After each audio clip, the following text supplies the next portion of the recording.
misión, Tetze Torah, ki misión, Tetze Torah, Udavar Adonai, Yerushalayim, Baruch Shenatan, Torah, Torah, Baruch Shenatan, Torah, Torah, Leamo Israel, Vikedushato, a través de Yeshua, palabra viva, la Torah ha sido escrita en nuestro corazón, por fe obedecemos y vivimos su ley.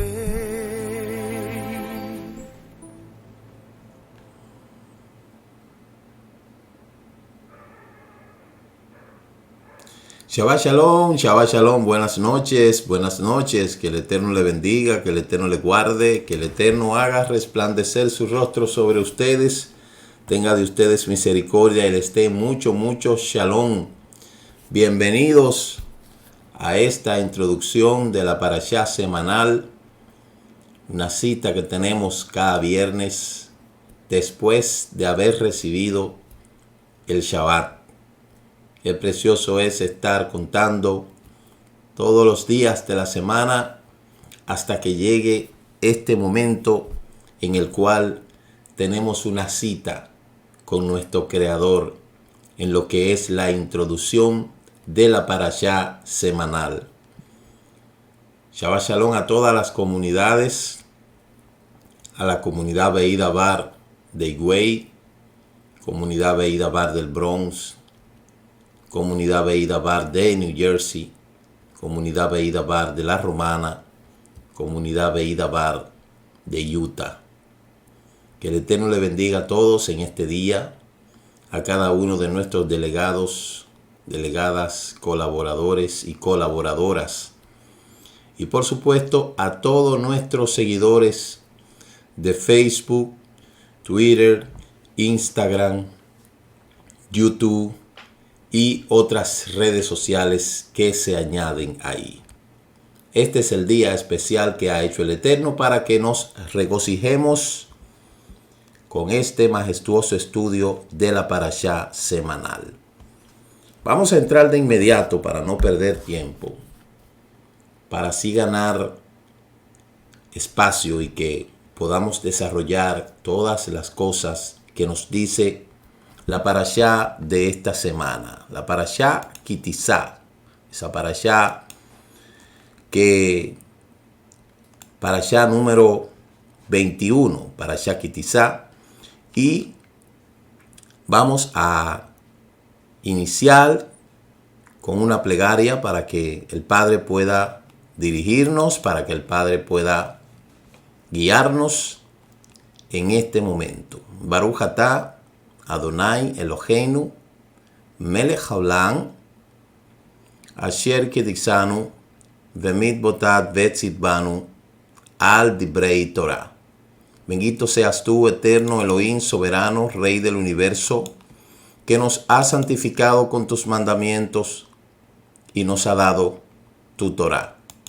Toda rabá te damos, Padre eterno, por este día, por habernos dado la oportunidad de poder llegar a este lugar, para así nosotros poder comprender, para así nosotros poder estudiar lo que es esta magnífica parashá, la cual tú nos vas a hablar y nos va a recordar cosas, Padre eterno, que sucedieron para que no vuelvan a suceder en ninguna época de la tierra. Te damos toda rabá en este día, Avinu Sheva Shamayim. Te pedimos que bendiga todas nuestras comunidades, todos nuestros hermanos en todas partes en donde nos estén sintonizando. En este momento sean todos bendecidos y bendecidas, Padre eterno, y que tú puedas seguir obrando en cada uno de aquellos que con sinceridad te están buscando, Padre amado. Toda rabá te damos por los méritos de nuestro Mashiach Yeshua. Amén, amén. Toda Rabá. Parashá Kitizá, Parashá 21, ahí usted lo ha visto. Shemot, la cita está en Shemot, capítulo 30, desde el verso 11 hasta el capítulo 34, verso 35. Ahí está la cita. Y las aliyá de la Torá se encuentran cada una distribuida, diseminada en sus distintas porciones, que mañana, en lo que era el desarrollo del Shabbat vía Zoom, lo cual vamos a desarrollar ampliamente. Este servicio vía Zoom está dedicado para todos nuestros delegados y delegadas en todas partes del mundo. Y mañana tenemos una cita a las 10 de la mañana, hora de República Dominicana, para así poder compartir y poder conocer lo que es el contenido de esta parashá. La comunidad Beidabar de Higüey pues tiene su servicio normal en el local de la comunidad. La palabra Kitizá, el tema de la parashá, significa cuando hagas un censo. Por eso, en la introducción de esta parashá, podemos iniciar hablando que a través de la historia, el mundo ha estado al borde de la perfección.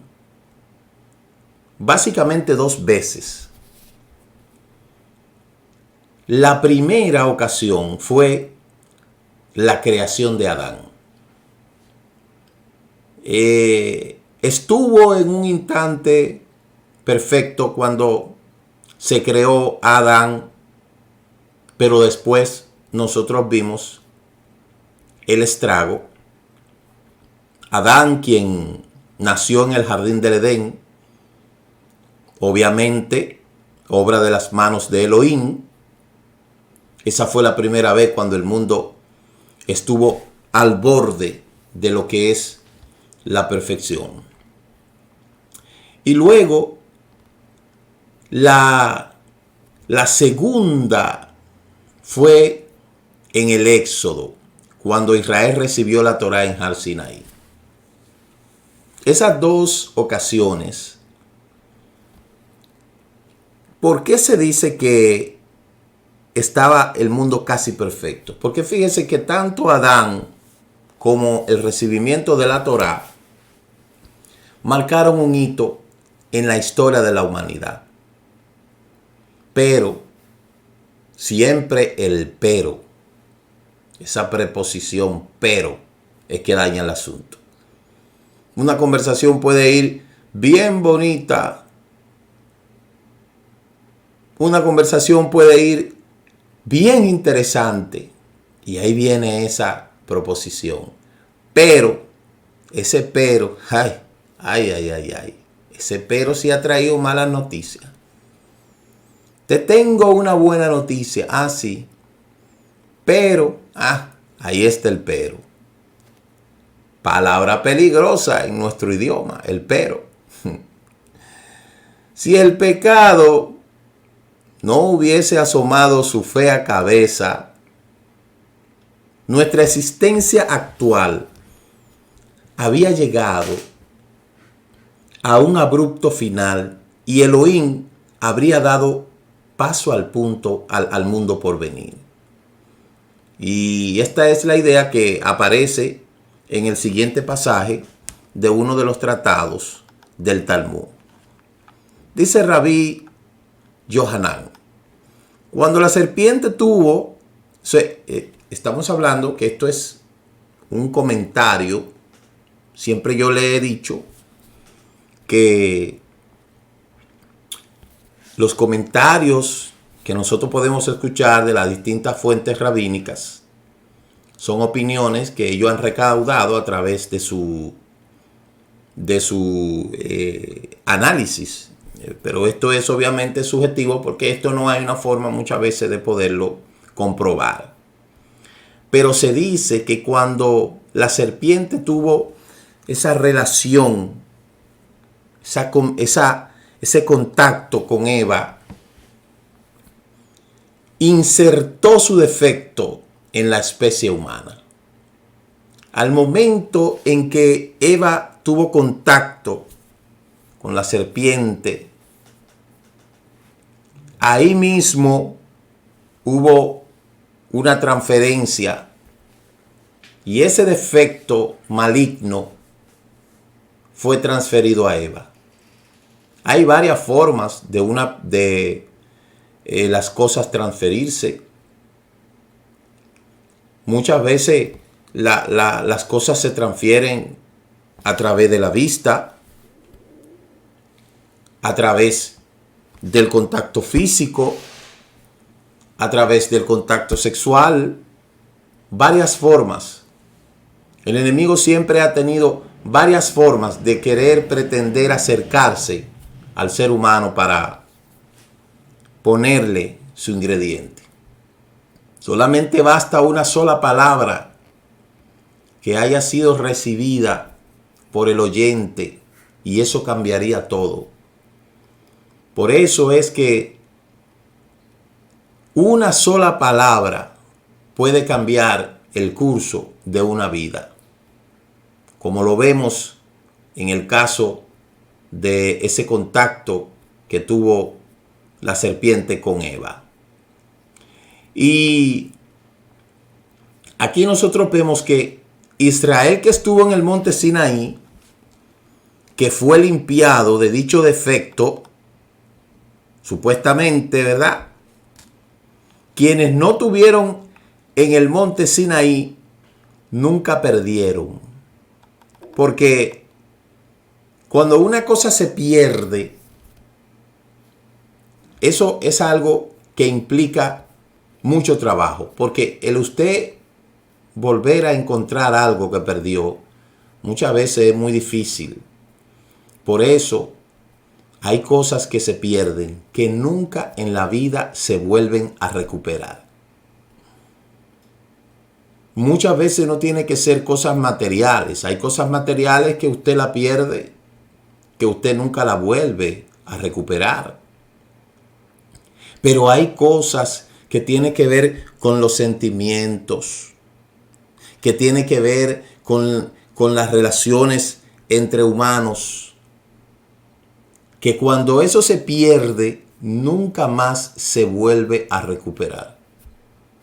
Por eso, todo lo que estuvieron allí en Har Sinaí perdieron algo, aunque las generaciones que siguieron, entonces prácticamente no tuvieron esa experiencia. Por eso, en cuanto a lo que son las relaciones humanas, hay que cuidar bien una buena amistad.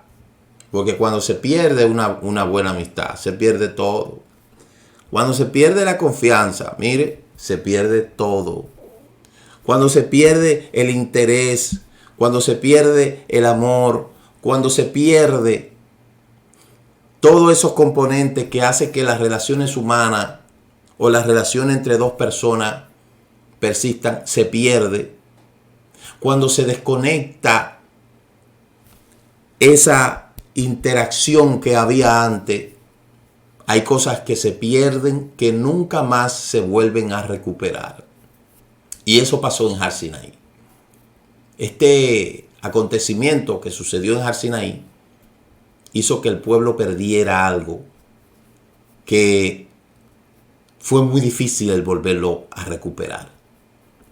Nosotros sabemos que en términos de Adán fue creado a imagen de Elohim y su neshama o su alma fue tomado prácticamente de los cielos, porque Adán fue creado a imagen y semejanza de Elohim, mientras que su cuerpo fue formado de una porción especial de tierra tomada del lugar espiritualmente más puro del mundo. ¿Cuál fue ese? El Edén. Por eso, el lugar más adelante serviría como la base para el altar del Beit Hamikdash. Y el mismo punto a partir del cual fue creada la tierra, Adán era el único en el mundo inferior. Tal como Elohim era el único en los cielos, y como una expresión de su singularidad de los seres humanos fueron creados solos y sin pareja, a diferencia de los otros seres vivientes, los cuales hicieron su aparición inicial como especie completa. Adán, a diferencia de los animales, fue creado sin pareja. De modo que la composición que tenía Adán era una composición sumamente interesante, puesto que su Neshama no fue puesta en el vientre de la madre, como dice el comentario, que el alma, esta es una opinión de los sabios de Israel, que dice que el alma del hombre entra al feto de la mujer cuando está formándose. A los 40 días entra el alma. Adán no fue así, sino que el alma de Adán fue tomada de los Hashamayim y puesto en un barro. De modo que Adán tenía una condición extremadamente especial, a diferencia de todos los seres humanos que posteriormente se desprendieron de él. Y esto es interesante nosotros conocerlo, porque podríamos decir que Adán era un hombre que tenía una divinidad muy diferente a como estaban los demás espíritus puestos dentro de los animales. Sabemos que ese hálito de vida que tienen los animales no es Neshama, sino que es el Ruah de vida, el hálito de vida. Pero Adán tenía una Neshama que venía directamente del Eterno. Entonces, ¿qué significa que la serpiente tuvo esa relación con Eva? Esa expresión de que la serpiente tuvo relación con Eva por medio de ese contacto que tuvo, significa realmente lo siguiente. ¿Qué dicen algunos rabinos? Que la serpiente planeó la muerte de Adán, causando que él pecase. Porque Elohim le había dicho a Adán que el que pecare se convertirá en una criatura mortal. Y para así poder casarse con Eva, entonces la idea de relación sexual o matrimonio con Eva simboliza el hecho de que luego de su pecado, Adán se volvió parcialmente tamet o espiritualmente impuro, al igual que las otras criaturas del mundo inferior con quienes la serpiente podría entrar en contacto. Aunque nosotros sabemos que las relaciones sexuales necesariamente no fue un estado de impureza en esa condición en el que Adán y Eva vivían antes de Eva tener ese contacto con la serpiente, sabemos que de una manera radical las cosas cambiaron y ya todo se comenzó a visualizar desde otra perspectiva, desde la cosmovisión de Adán. Por eso, como resultado de ese pecado, Adán perdió su singularidad de ser una imagen perfecta de Elohim, y como consecuencia de esto, él se volvió vulnerable al contacto con la serpiente y por lo tanto perdió su inmortalidad, dado que el ángel de la muerte es uno de los secuaces de la serpiente. Y por eso es que Adán se vio hacia sí mismo y comenzó entonces a ver ese reloj que todos tenemos en el sentido biológico, porque el pecado tuvo una transformación en todos los aspectos de la vida. El pecado alteró primero el cuerpo de Adán, segundo el alma de Adán, tercero el Ruah de Adán, y de ahí entonces cambió lo que fue la creación, el mundo animal sufrió una transformación. El mundo vegetal sufrió una transformación. Todo el cosmos sufrió una transformación. Y desde ahí en adelante las cosas entonces comenzarían a denigrarse poco a poco.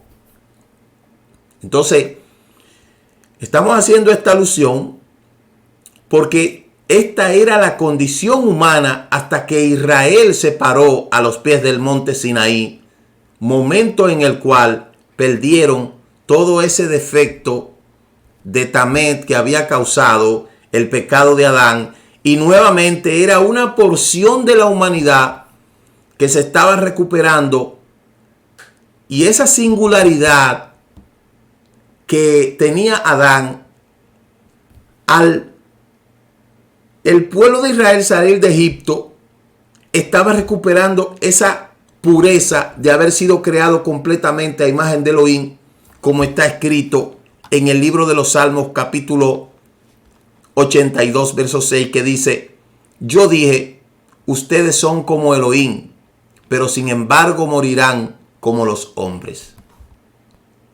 Por eso dice el Salmo 8, le has hecho poco menor que los ángeles. Es decir, que una de las cosas que la serpiente le dijo a Eva, serán como Elohim. Pero Eva descontextualizó esa palabra y ella pensó que era que iban a ser igual a Elohim. Y si usted se pone a analizar algo, fue lo mismo que Satán pretendió hacer cuando quiso subir al trono en donde vivía, en donde mora el Eterno, y él quería establecerse a los lados del norte, y su deseo era ser semejante a Elohim. Entonces, como él no pudo, según dice el libro de Ezequiel, capítulo 28, entonces le vino con el plan a Eva, y Eva cayó en la trampa. Porque de cierta manera en la tierra Adán era como un Elohim.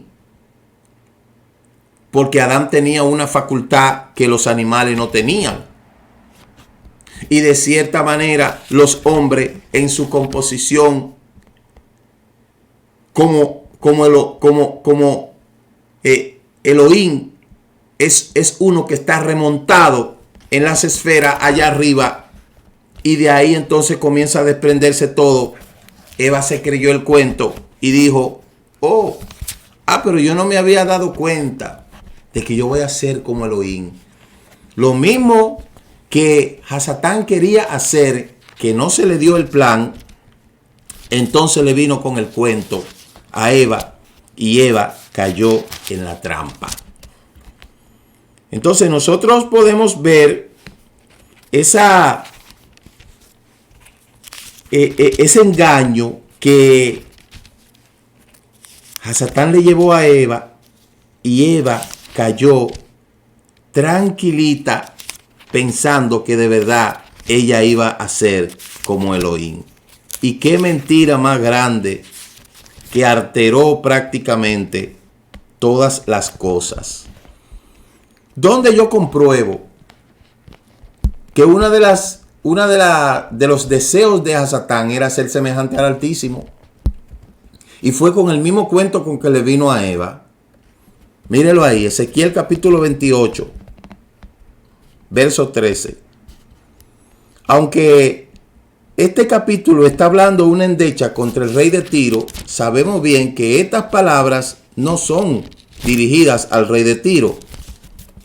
Si leemos el verso capítulo 28 de Ezequiel, verso 13, dice: en Edén, en el huerto de Elohim estuviste, de toda piedra preciosa era tu vestidura, de cornalina, de topacio, de jaspe, de berilo y ónice, de zafiro, de carbunclo, de esmeralda y oro. Los primores de tu flauta y tamboriles estuvieron preparados para ti en el día de tu creación. Tú, querubín grande y protector, yo te puse en el santo monte de Elohim, allí estuviste en medio de las piedras de fuego, te paseaba. Entonces podríamos decir que en el huerto estuvo Hasatán. Sin embargo, esto creó un caos, esta rebelión, por lo cual se desordenó todo, y luego es que en su sustitución el Eterno hace al hombre. Y oiga lo que dice el 15: perfecto era en todos tus caminos, desde el día que fuiste creado hasta que se halló en ti la maldad. A causa de la multitud de tus contrataciones fuiste lleno de iniquidad y pecaste, por lo que yo te eché del santo monte de Elohim y te arrojé dentro de las piedras de fuego, tu querubín grande y protector. Ahora que viene lo grande. Se enalteció tu corazón a causa de tu hermosura, corrompiste tu sabiduría a causa de tu esplendor. Yo te arrojé por tierra, delante de los reyes te pondré para que te miren. Con la multitud de tus maldades y con la iniquidad de tus contrataciones profanaste tu santuario. Yo pues saqué fuego en medio de ti, lo cual te consumió, y te puse ceniza sobre la tierra a los ojos de todos los hombres. Entonces, ¿dónde habla la escritura de que el enemigo, de que Hasatán quería morar en el trono del Eterno y quería ser semejante al Altísimo? Eso está en el libro de Isaías, capítulo 14, verso 12.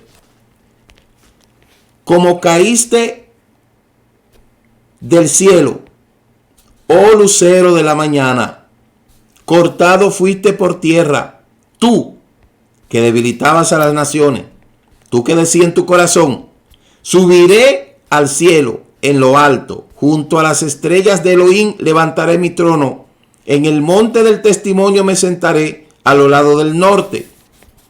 Sobre las alturas de las nubes subiré y seré semejante al Altísimo. Mas tú derribado eres hasta el Sheol, a los lados del abismo.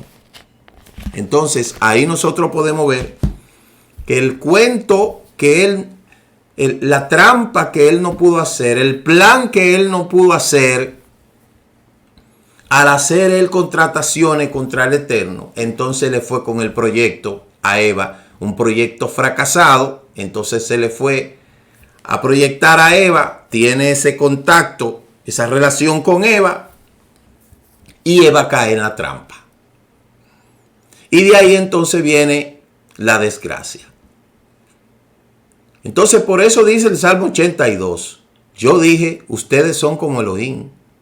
Porque él dijo, semejante a nosotros lo haremos, semejante, pero una semejanza no quiere decir que es igual. Pero sin embargo morirán como los hombres. Entonces, a pesar de que no lo cita, el Mahashá claramente se está refiriendo al pasaje del Talmud que declara que el pueblo de Israel solo aceptó la Torá para que el ángel de la muerte no tuviera nunca ningún tipo de dominio sobre ellos, como está escrito. Yo dije, ustedes son como Elohim, pero sin embargo, dado que se impurificaron con sus propias acciones, morirán como los hombres. Ese mismo pasaje está escrito en un tratado que se llama Abodá Zará, capítulo 5, verso A. La pureza de Adán, antes del pecado, lo mantenía fuera del alcance de la serpiente y por lo tanto a salvo de la garra del ángel de la muerte. Y los hebreos que se pararon en los pies del monte Sinaí recuperaron dicho estado de pureza y fueron nuevamente candidatos para la inmortalidad. Acuérdese que el Eterno le dijo a Moshe, dile al pueblo que se purifique, dile al pueblo que se santifique y que se aparte de todo contacto con mujer durante 3 días. ¿Diría entonces que de ahí en adelante el pueblo de Israel no iba a morir? nosotros sabemos claramente que lo que se estaba tratando de recuperar allí era esa relación más intrínseca que se había perdido por mucho tiempo, porque fueron muchas las etapas de la vida del hombre que pasó, donde en una etapa de la humanidad había totalmente había una desconexión fuerte de los hombres hacia el Eterno, porque hubo un distanciamiento demasiado terrible. Entonces, el pecado del becerro de oro es, por lo tanto, la contraparte exacta del pecado de comer del fruto del conocimiento. Es justamente la misma cosa. En los inicios del hombre, de Adán y Eva, que fueron creados, donde había una relación estrecha con el Eterno, por medio a un contacto con la serpiente, eso se destruye. Y ahora en esta nueva temporada, en esta nueva oportunidad que el Eterno le da al pueblo de Israel de poder acercarse a Él, vemos entonces que de nuevo el hombre vuelve y cae. En aquel entonces de Eva, por la ostentación de ser igual a Elohim, ser un Dios, esa palabra pesa mucho. Y aquí ahora entonces caemos en otras cosas, en lo que es el pueblo de Israel con el becerro de oro, adorando a un Elohim. La primera vez quisieron ser Elohim, y en la segunda oportunidad entonces vemos el acontecimiento que adoran a un Elohim falso. Entonces, estos dos pecados introdujeron la muerte por medio de restablecer el contrato entre el hombre y la serpiente. En vez del pueblo de Israel borrar esa huella, lo que hizo fue que la hizo indeleble. Y por eso es que cada uno de estos pecados se originó un deseo de conectarse totalmente con Elohim. Pero también tenían otras cosas en común. Cuando uno de esos pecados que se originó a partir de la falla, de la represión de un deseo, que todos nosotros deberíamos aspirar a sentir y que estaríamos agradecidos de alcanzar, el deseo de conectarse totalmente con Elohim, eso debe de ser un deseo de cada ser humano. Pero para poder conectarse completamente, Adán sabía que tenía que emular a Elohim. Y esta es la forma de acercarse a Él. Elegir con nuestro libre albedrío parecernos a Elohim por medio de imitar su característica de personalidad que están revelada. Y por eso es que el mandamiento dice: irás en los caminos de Elohim, que expresa esa idea de la fe hebrea. El ir tras los pasos de Elohim es lo que nos hace a nosotros poder alcanzar un sitial o una similitud. Por eso me comentaba una estudiante de una persona que le hacía un comentario donde él decía: entonces los judíos solamente son los hijos de Elohim. ¿Solamente los judíos que se van a salvar? No, momento. Es verdad que todos somos hijos de Elohim. Todos tenemos ese tetagramatón que usted está mirando ahí atrás. Por eso lo puse ahí atrás. El Aleph y el Tab. Y la Yud, Hei, Bat, Hei, el tetagramatón. Todo ser humano tiene el tetagramatón en su vida, porque fuimos hechos a imagen y semejanza de Elohim. El problema es que para usted poder ser merecedor de las bendiciones de Elohim, usted tiene que hacerse uno con Él. Y si usted no se hace uno con Él y usted no sigue tras su mandamiento, usted seguirá siendo un hijo, pero bastardo, sin derecho. Todo hijo que es ilegítimo no tiene derecho. Nosotros perdimos esa legitimidad cuando Adán, toda la descendiente de Adán perdieron la legitimidad de ser hecho hijo de Elohim, lo perdieron. Y para poder encontrar esa legitimidad de nuevo, entonces hay que hacer lo que Elohim ordena que hagamos. Mucha gente para hacerse rico tiene que hacerse uno con los negocios. Tiene que hacerse uno con sus planes. Tiene que hacerse uno con sus trabajos, con todas sus cosas. Para una persona poder adquirir lo que quiere, tiene que compactarse fielmente a ese mecanismo que le va a proporcionar las bendiciones o las cosas que él quiere. Todo en la tierra necesita dedicación y esfuerzo, hasta los que están en negocios malos, los que están practicando narcotráfico, los que están haciendo todo acto de delincuencia. Para poder ver el resultado de eso, tienen que pegarse en alma y cuerpo a eso. Eso no es así a lo loco. Entonces, mucho más, para hacer las cosas buenas necesitan el doble de sacrificio. Toda persona, todo delincuente que sale a la calle a atracar, que viene, se casó con esa idea de que va a salir a la calle a atracar a alguien, está dedicado a eso. Está dedicado en cuerpo y alma a hacer lo malo. Toda persona que hace negocios ilícitos está dedicado en cuerpo y alma, inclusive hasta planifica cómo va a engañar a las personas, cómo va a atracar, cómo va a vender estupefacientes, todo eso. Entonces, de esa misma manera, para la persona poder adquirir las bendiciones que el Eterno ofrece, tiene que hacerse uno con Él a través de sus mandamientos. Entonces, todos los seres humanos son hijos de Elohim, es verdad. Pero hay una diferencia entre los que siguen su mandamiento y los que no siguen su mandamiento. Esa es la gran diferencia entre un hijo ilegítimo y un hijo que no es legítimo. Usted quiere ostentar las bendiciones que están ahí escritas en la Torá. Entonces usted tiene que hacerse uno con la Torá. Y de esa manera usted se va a hacer uno con Israel. Y de esa manera usted se va a hacer uno con Elohim. Es simple, pero a la gente le gusta complicarse. Hay gente que se han casado con el trabajo porque quieren alcanzar cosas materiales. Y se olvidan de lo espiritual. Se olvidan de oración, se olvidan de todo. Se dedican a trabajar. Bueno, pues es bueno que progresan. Pueden progresar, compran su casa, su vehículo, tienen una vida de lujo, porque para eso ellos trabajaron.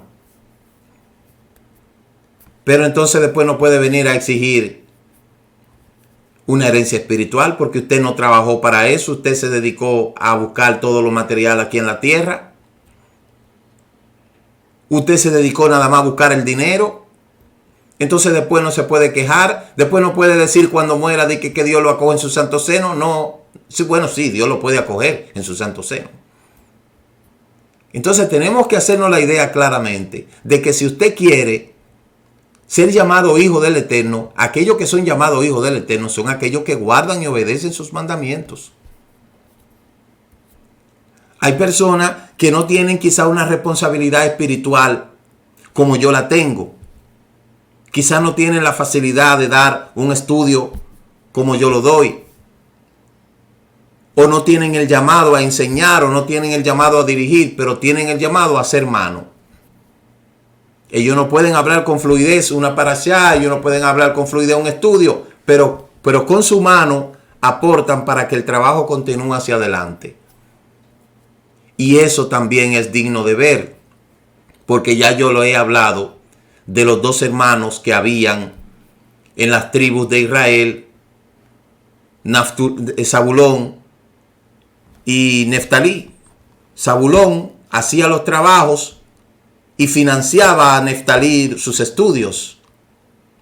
Eso también es visto porque el trabajo que alcanzaba Neftalí, el alcance espiritual que tenía Neftalí, entonces completaba esa parte espiritual de Zabulón. Quizás usted no pueda ir a las naciones. Y si usted no puede ir por las naciones, entonces yo iré por usted. Y de igual manera la avanzada que yo alcance, usted también es parte de eso. Pero hay gente que se ha desconectado de todo. Que su vida solamente es trabajar para conseguir dinero. Solo y exclusivamente. Y se olvidan de que el hombre tiene que orar, de que el hombre tiene que presentarse delante del Eterno. Se le olvida de todo eso. Hay gente que se olvida de todo, cuyo Dios es el trabajo. Su Dios es su empresa. Su Dios es todo el mecanismo que utilizan para conseguir lo que necesitan. El Dios de ellos es el mamón. Entonces no se sienta usted indiferente cuando usted le dicen usted no es hijo de Elohim, porque usted está dedicado a trabajar única y exclusivamente. Entonces, la serpiente tentó a Adán y le mostró que el hecho de comer del fruto prohibido lo haría como Elohim, ya que Elohim sabe que el día que coma del fruto, tus ojos se abrirán y serán como él, y conocedor del bien y del mal. Esa fue la propuesta del enemigo a Eva. Y el deseo de Adán por alcanzar dicha cercanía con Elohim era tan grande que fue incapaz de resistirse a la tentación de desobedecer a las órdenes de Elohim cuando ésta interponían en su camino. Por eso, de hecho, el Zohar nos dice que Elohim mismo pretendía permitirle a Adán hacerle una bendición sobre el fruto prohibido. La uva, según una escuela de pensamiento, tan pronto como comenzara Shabbat, la Torá nos relata que Adán fue creado el viernes, el sexto día. Y Shabbat es una reminencia actual del mundo por venir. Si Adán no hubiera pecado, la llegada de aquel primer Shabbat habría marcado el verdadero comienzo de dicho mundo. Adán fue creado un viernes. Entonces, al caer el sol ya era Shabbat. De modo que por eso hay una interioridad entre el hombre y el Shabbat. Por eso que al desconectar este día de la mente y el corazón de los seres humanos, lo han distanciado completamente de la Torá y del Creador. Por eso fue una estrategia del paganismo o de Hasatán a través del paganismo que cambió el Shabbat por el domingo. Porque al cambiar el Shabbat por el domingo, el hombre no tiene comienzo. ¿Por qué? Porque al no cumplir con el Shabbat, se está perdiendo todas las bendiciones que implica el obedecerlo. Y por eso es que usted ve que todos los lunes son fatales.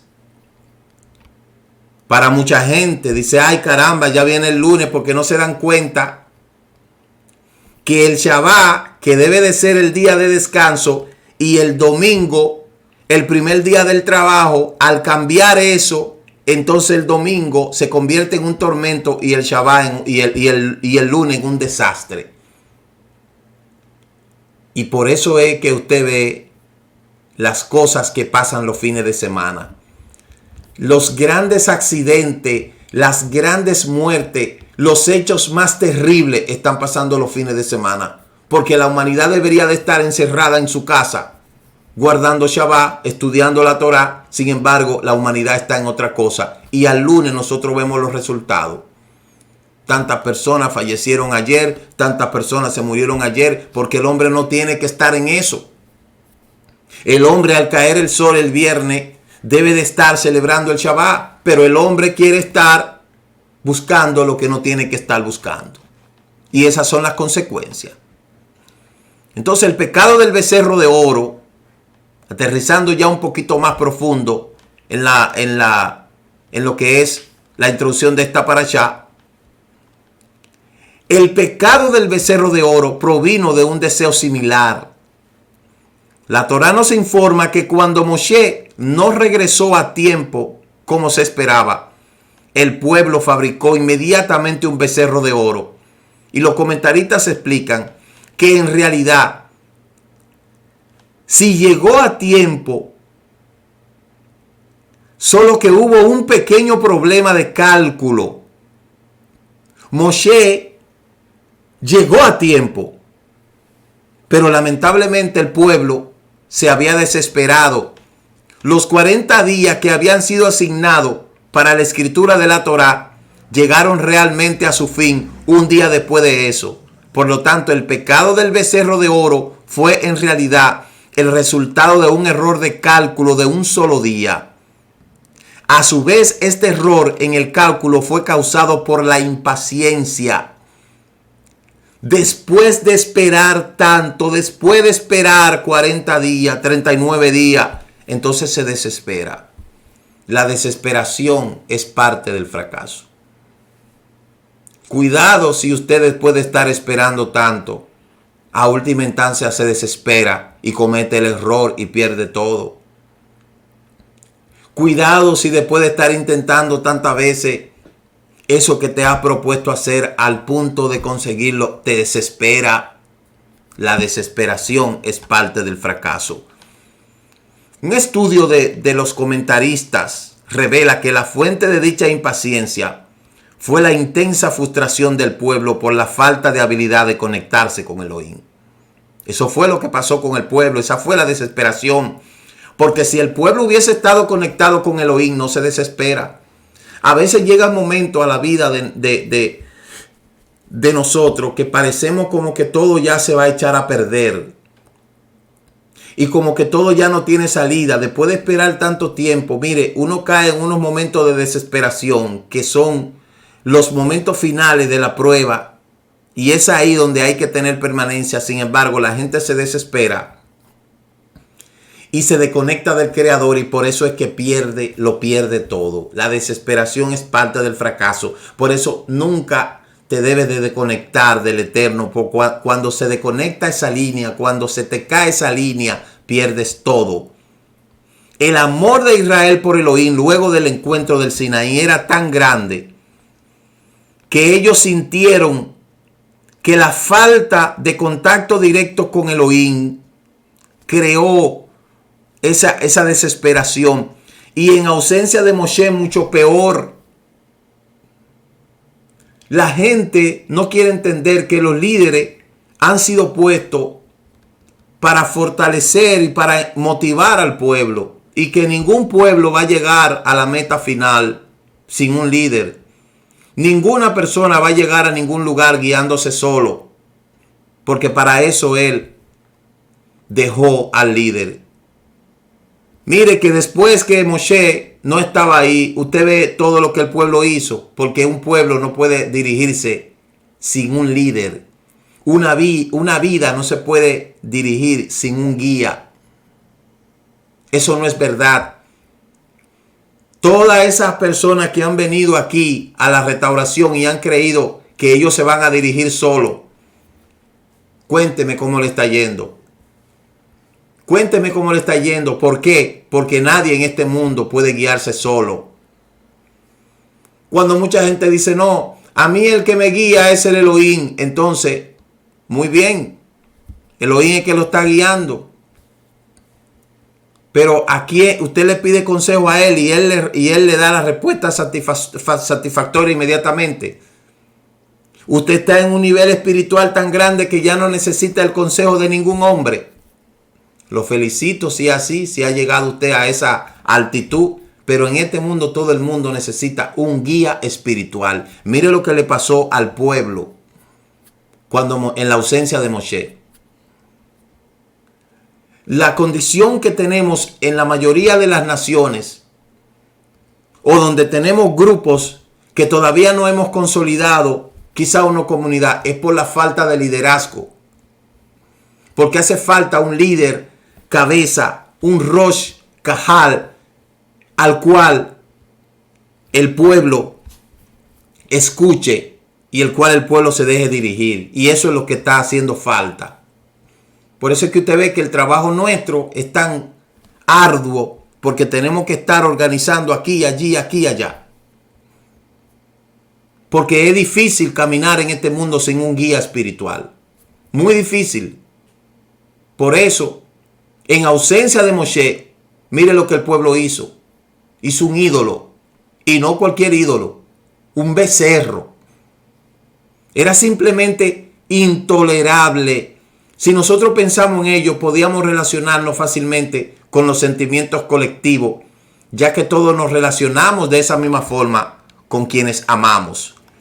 El amor de Israel por Elohim era tan grande que Israel sintió que la falta del contacto con Elohim era simplemente intolerable, y en su sustitución entonces quiso hacer otra cosa.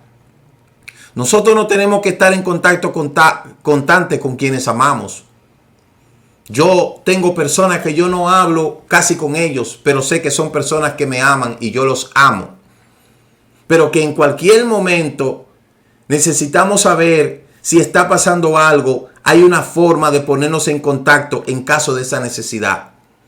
Yo tengo personas en todo el mundo que ellos no me escriben mucho, no me hablan mucho, pero cuando ellos sienten que necesitan hablar conmigo, ellos me llaman.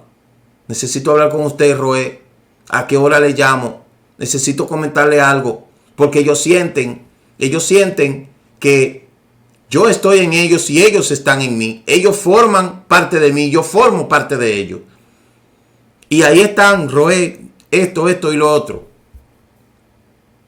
Pero cuando una persona no siente ese mismo apoyo, anda como las olas en medio del mar. Y esa es la importancia de poder tener un guía espiritual. Si no hay ninguna forma de verlo o de contactarlo por teléfono o al menos de comunicarnos por un email, la situación se toma bastante difícil e incluso dolorosa. Yo le he dicho a esos delegados y colaboradores que aquí estamos para servirle. Que yo no soy de los líderes, a diferencia de muchos que solamente le gustan las cosas cuando la gente no tiene problema. No es así. El líder está ahí, no para recibir las terumá, no para recibir los macerotas solamente. Está ahí para recibir, para que la persona se sienta que tiene con quién contar. Y si hace falta de una orientación. Por eso es que yo le digo, señores, que esto no se trata de educación a distancia tan solamente. Ya no hay nada distante. La tecnología nos ha separado físicamente, pero nos ha unido a la distancia, porque hay tantos medios para poder comunicar un mensaje, una inquietud. Hay tantos canales. Yo contando, hay más de 30 canales a través de los cuales usted puede llegar un mensaje. Y por eso es que le digo a los delegados y colaboradores, aquí yo estoy para ayudarle, para orientarle. Aquí yo estoy para cualquier cosa. Por eso es que a mí me gusta conocer a mis delegados y mis colaboradores. Me gusta conocerlos, me gusta ir a su casa, conocerlos, saber quiénes son, saber de ellos.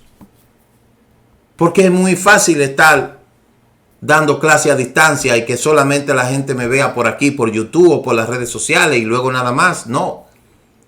Por eso nosotros tenemos chat personalizado donde esos delegados y colaboradores saben que pueden contar conmigo para cualquier cosa, para cualquier orientación. Aquí estamos. Ellos lo saben, que se lo he dicho, que yo no soy de los líderes que se remonta detrás de un teléfono. Yo no tengo secretaria, porque a mí me gusta atender a las personas yo. Y esta es mi oficina y aquí está. Y ellos conocen los teléfonos. Entonces, si en tales circunstancias la posibilidad de establecer un canal de comunicación directo con el objetivo de nuestro amor estuviera a nuestro alcance, entonces seguramente estaríamos dispuestos a pagar grandes sumas de dinero por ello. Hay gente que necesita un psicólogo. ¿Cuánto tiene que pagarle a un psicólogo? Horas y horas, un terapeuta, lo que sea. ¿Por qué? Porque vivimos en el mundo, en el tiempo de la educación a distancia. Rashid y Nachmanides discuten sobre el origen del mandamiento de construir el Mishkan. Rashid opina que el mandamiento era una señal de Elohim de que Israel había sido finalmente perdonado por el pecado de becerro de oro. Pero de acuerdo a Nachmanides, la idea de un Mishkan siempre fue parte integral de la entrega de la Torá y del encuentro cara a cara en el Sinaí. El Mishkan fue diseñado por Elohim para preservar el nivel de contacto que había sido establecido con Elohim en el monte Sinaí. Por lo tanto, Elohim mismo estaba de acuerdo con el deseo de Israel de siempre tener disponible los medios necesarios para acceder a las experiencias del Sinaí. Al igual que en el caso de Adán, el pecado de becerro de oro consistió en intentar alcanzar de forma prematura un nivel de cercanía con Elohim que siempre estuvo en los planes. Entonces, eso es algo que a veces no tiene sentido. Gente trabajar por algo que ya el Eterno ha dicho que le va a dar. Solo hay que tener calma y paciencia. ¿Cómo puede ser que estas dos expresiones de sobreabundancia de amor por Elohim, las cuales claramente emergen de los deseos más nobles, sean considerados pecados tan graves? ¿Qué hay de malo en querer parecerse a Elohim lo más posible o de sentir de forma demasiado intensa la necesidad de conectarse con Él constantemente? La idea que la serpiente le llevó a Eva y a Adán no estaba mal. Ustedes serán como Elohim. Pero esa no era la idea, porque ellos iban a ser como Elohim de toda manera, porque los medios estaban ahí, pero no. Ellos se adelantaron. Adán y Eva se adelantaron y de igual manera el Israel en el desierto se adelantó. Y por eso es que Elohim debe de considerar esto como algo terriblemente malo, ya que el castigo de Adán fue sumamente severo. ¿Por qué? Porque el Eterno dijo, maldita es la tierra por tu culpa. Mire lo que pasó por Adán. Con tu sufrimiento comerá de ella todos los días de tu vida. Ella producirá espino y abrojo para ti y comerá la hierba del campo. Con el sudor de tu frente comerás el pan hasta que retorne a la tierra de la cual fuiste tomado, pues eres polvo y al polvo retornarás. Como dice el libro de Bereshit, Génesis capítulo 3, 17 al 19. Adán y Eva en el desierto, en el huerto, la condición que ellos tenían y ese conocimiento que tenían de Elohim lo iba a hacer cada día remontarse más y más a un pedestal en esa relación con el Eterno. El Eterno tenía planes con Adán y Eva. Así como lo tenía con Israel cuando Moshe subió a buscar las tablas. Pero Israel se desesperó. No hay una cosa más terrible que la desesperación. La desesperación es parte del fracaso. La desesperación hace que usted pierda todo lo poco que ha logrado. Hay que cuidarse de la desesperación, porque la desesperación es una condición que te hace perder la razón. Eso pasó con el pecado del becerro de oro.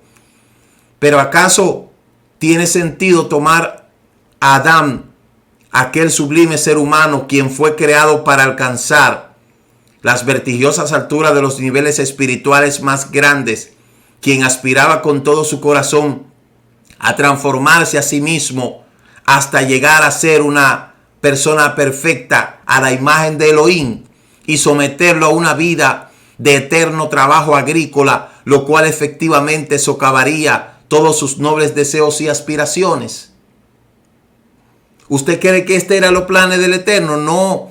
La clave para entender esto involucra el entendimiento de un concepto llamado midot, lo cual suele ser traducido incorrectamente al español como característica de la personalidad. ¿Usted se acuerda que en Bendición Matutina estábamos hablando del carácter del creyente? De tantas cosas que forman parte de ese carácter. Porque para nosotros poder llegar a una estatura espiritual cada vez más grande, tenemos que cambiar nuestro carácter. Las conductas se pueden modificar, pero el carácter se puede cambiar. Usted puede cambiar su conducta. Usted quizás puede cambiar no puede cambiar su conducta, pero sí puede cambiar su carácter.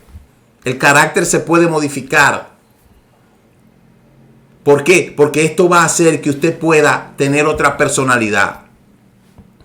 Entonces, estamos tratando aquí con el concepto de que es tan extraño para la mente secular que no exista una palabra en español para describirlo.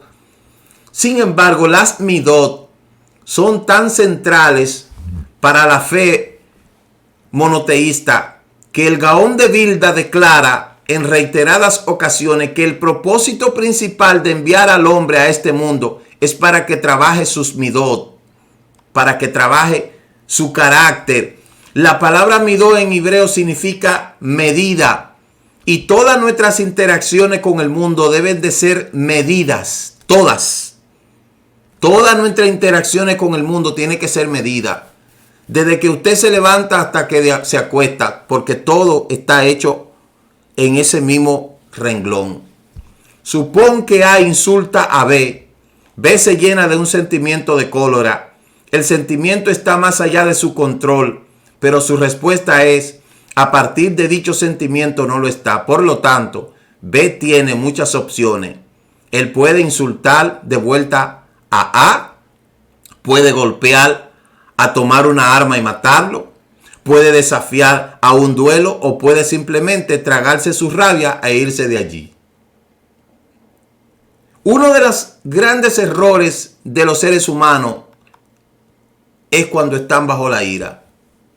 Por eso dice el Salmo, deja la ira y desecha el enojo, porque por culpa de un momento de ira, un minuto de ira repercute hasta la eternidad. Por eso no se deben de tomar decisiones bajo ira, porque las decisiones que se toman bajo ira traen consecuencias trascendentales de generación en generación. Por eso la palabra midá en hebreo significa medida. Todas nuestras interacciones con el mundo deben de ser medidos. Todo. Pero a veces se nos olvida todo esto y se nos va de la mente, se nos nubla la mente.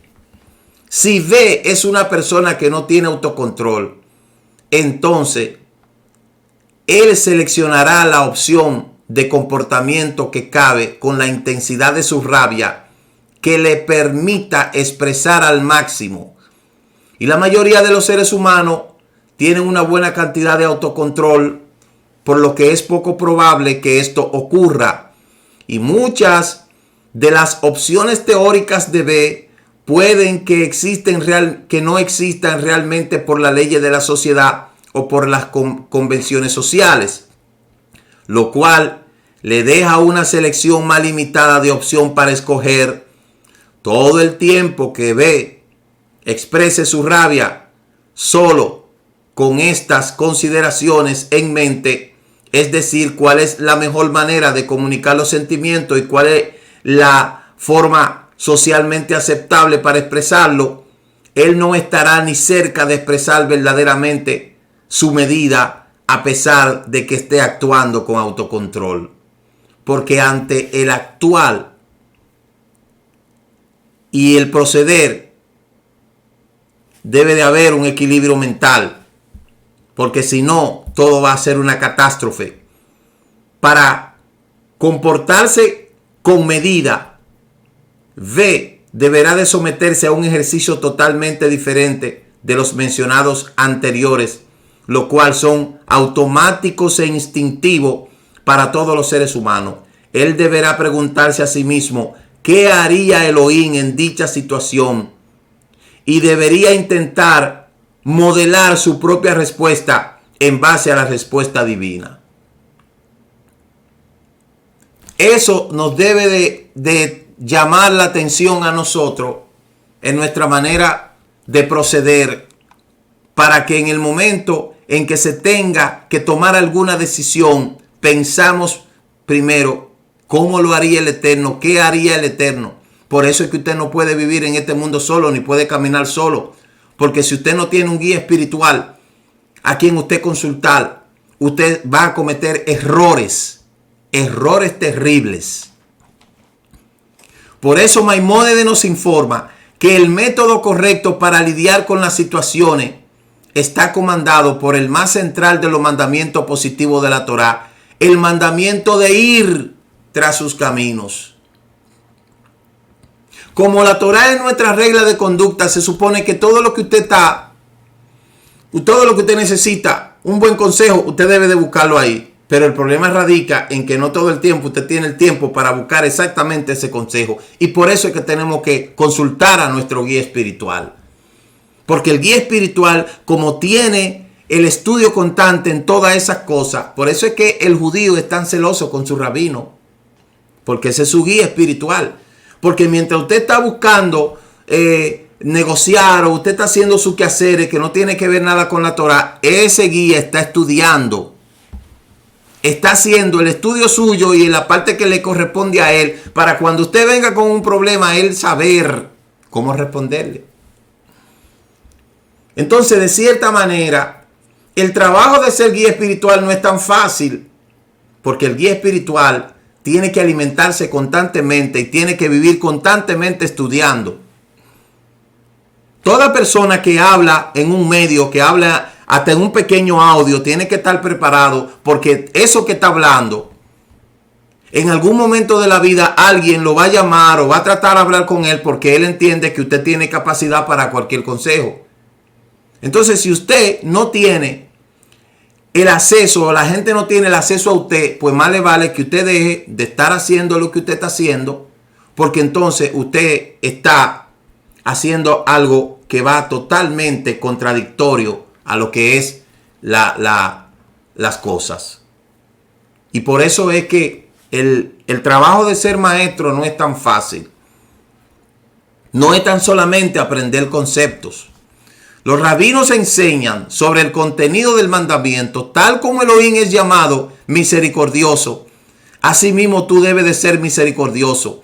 Tal como él es descrito como piadoso, asimismo tú deberías de ser piadoso. Tal como es llamado Kadosh, también tú debes de ser Kadosh. Y de esta manera los profetas describieron a Elohim en términos de características de personalidad: lento en enojarse, abundante en verdad, recto, perfecto, poderoso, para enseñarnos que hay características rectas y positivas que una persona está obligada a comportarse de acuerdo a ella y asemejarse a Elohim, por lo tanto, que le permita su poder. Las leyes de la personalidad, por eso son medidas, y por eso es que tenemos que asemejarnos a Elohim. Es por medio de seguir los caminos de Elohim que nos conectamos con Él, y no por medio simplemente que expresan nuestros deseos y emociones, sin importar cuán nobles y espirituales que sean. Una persona me puede decir a mí que él sí conoce o que ella conoce a Elohim, pero con sus actos dice todo lo contrario. Con sus palabras dice todo lo contrario. Eso fue lo que pasó con Israel. Después de haber visto el milagro del mal muerto, después de haber visto el agua de la peña, después de haber visto tantas cosas, entonces ahora te ve un día solo sin el guía espiritual y de una vez agarra y te inventa otro Elohim. Así hay personas que no lo pueden, el líder no lo puede dejar solo un minuto, porque de una vez comienzan a hacer cosas que ni ellos mismos se entienden. Por lo tanto, Adán, que era una creación de la propia mano de Elohim, sintió naturalmente un deseo de ser como Elohim. Y ese deseo no fue el resultado de ningún desarrollo personal, metódico, reflexivo, sino que era algo natural en Adán. Dado que él fue creado por Elohim, su misma naturaleza era necesariamente santa, espiritual, y la irrestricta expresión de los sentimientos espontáneos de aquella noble naturaleza no eran más mérito ante los ojos de Elohim que la expresión irrestricta de cualquier otra emoción humana innata. No era medida, no representaba un compromiso de seguir los caminos de Elohim como una expresión de las midot. Adán nunca habría intentado ser como Elohim, haciendo precisamente lo opuesto a lo que él habría comandado hacer. Nadie puede parecerse a Elohim, tratar de parecerse a Elohim, tratando de hacer cosas diferentes a las que él ha ordenado en su Torah.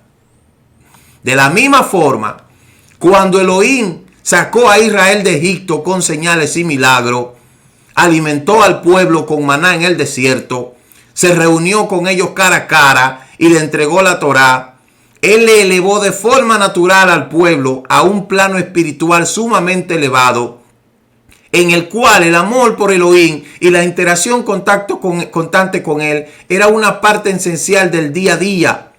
Y como Israel expresó este apego emocional sin restricción alguna y falló con filtrarlo por medio de los lentes de las buenas midot, su expresión no encontró favor ante los ojos del Eterno. El pueblo de Israel en la emoción dijo, sí, haremos todo lo que tú digas, mas sin embargo, mire lo que hicieron después.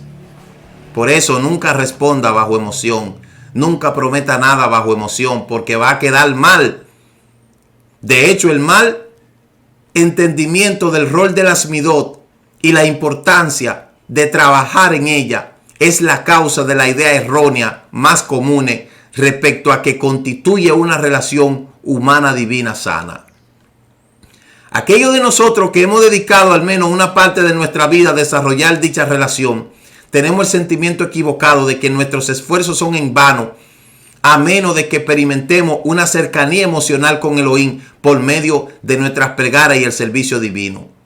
Y por eso es que hay un pueblo que se acostumbró a que para poder sentir la presencia había que ponerle la mano en la cabeza y soplarlo, porque ellos mismos no conocen la interioridad de la relación con el Eterno y su Creador.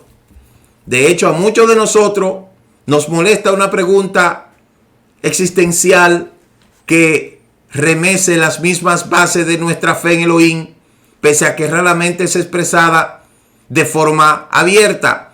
Si Elohim está interesado en todo esto, ¿cómo puede ser que no me acerque a Él? ¿Cómo puede ser que no me permita sentir la inspiración de su presencia?